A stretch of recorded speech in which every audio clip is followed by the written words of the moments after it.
Alright, welcome back, BG's Repair. Literally fixed my sign the other day because the wind blew under it and it came right up.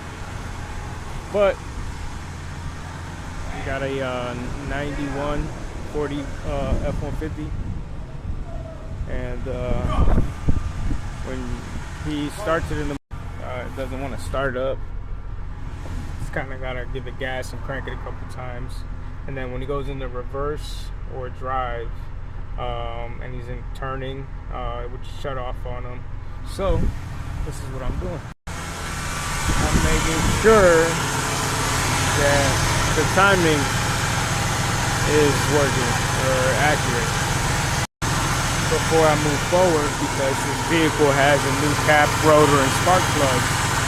So I'm gonna check the timing to see if it might have something to do with let's do a timing light. I had to wait for the vehicle to get the temperature, but I'll show you guys.